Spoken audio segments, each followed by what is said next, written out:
Hi all, welcome to the Polco Minute, where you hear the latest best practices and news in local government and civic engagement.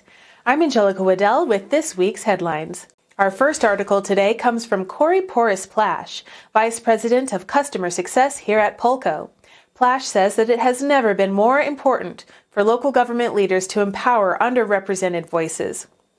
Cities around the nation are working to increase engagement efforts with minority communities. Discussions on race and equity are taking place everywhere, and many communities are turning to digital engagement efforts to be more inclusive. Plash interviewed local government leaders about their experience with equity work and the steps that can be taken to help make local governments more inclusive. When it comes to workplace diversity, for example, many municipal organizations are experiencing success by establishing equity offices or hiring an equity coordinator. This can be a first step towards developing a more inclusive local government workplace.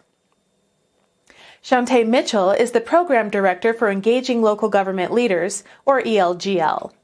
And Mitchell agrees that creating these offices and positions can be a major move forward.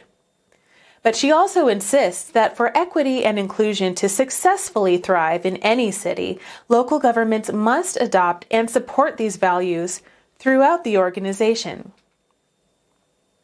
Equity and inclusion are not issues that can be isolated to just one person or one position.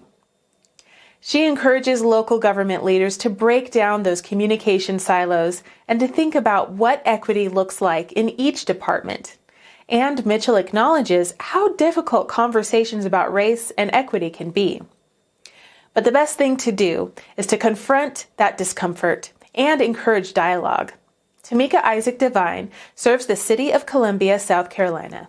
Devine says that data is also critical when addressing issues of equity and inclusion. When charting a path towards a more inclusive community, data is crucial. Devine points out that if you don't know where you are, you don't know where you're going. And to help her city with data, Devine says they turn to Polco's Community Equity and Inclusion Survey. This survey asks residents of all backgrounds about issues related to everything from safety and fairness to how welcome they feel in their communities. The results from the surveys are then used to shape internal policy and to forge partnerships within the community. That's great expert advice as cities around the country strive to increase engagement and tackle issues of diversity and equity. Our next article today was shared by Route 50 and comes from Derek Thompson at The Atlantic, who says that America's great crime decline is over.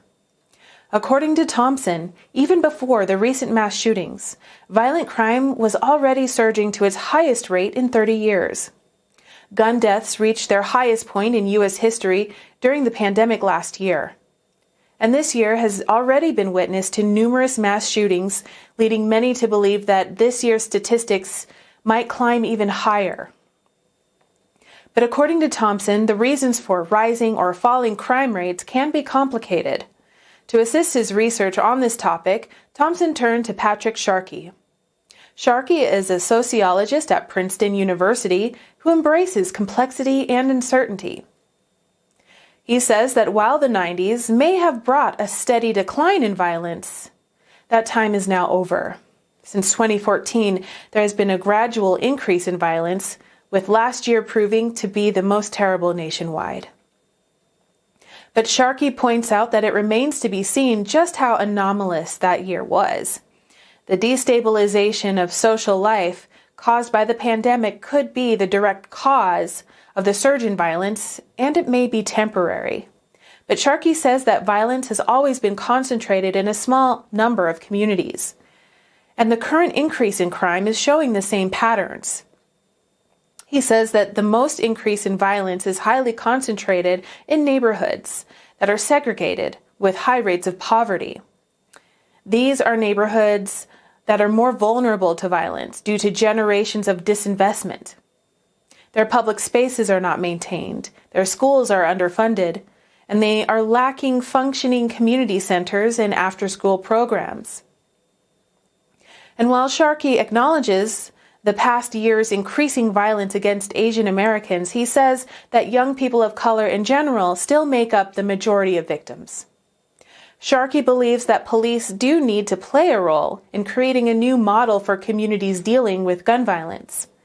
But we also need to invest in other local organizations and residents. Sharkey says, quote, "We need to give these groups the commitment that we've previously reserved for the correction system and law enforcement agencies." End quote. And finally today, we're going to highlight a few leadership lessons from Ted Lasso. Author Sarah Moss admits to watching too much television in the last year, something most of us can relate to. But she says that the best show she watched all year was Ted Lasso, a fictional story about a football coach from Kansas City. According to Moss, the lessons communicated through the show are inspiring for local government. Ted Lasso's lesson number 1 is, don't do everyone else's jobs. As a coach, Lasso knows his job is not to be any of the players on the field, but rather to help them be the best versions of themselves. Lesson number 2, hire people who possess strengths that complement your own. Find team players who fill in gaps in knowledge or experience so your team can be more well-rounded and more productive. And lesson number 3, haters gonna hate, Moss says, and everyone needs to take it in stride. She writes that everyone has opinions and they're not always complimentary. But that never kept Ted Lasso from buying everyone a round of drinks at a local bar. As leaders, we must learn to take in negative feedback and not let it dampen our spirit to continue trying to make a difference. Thanks for watching the Polco Minute with me. My name is Angelica Waddell, Director of Communications at Polco National Research Center. Polco makes it easy for local governments to get accurate and reliable feedback from their communities. How are you keeping up with today's engagement issues and trends? Join a panel discussion with other local government leaders and us nationwide. Connect with me on LinkedIn or send us a note at polco.us/contact to let us know if you're in. See you next time.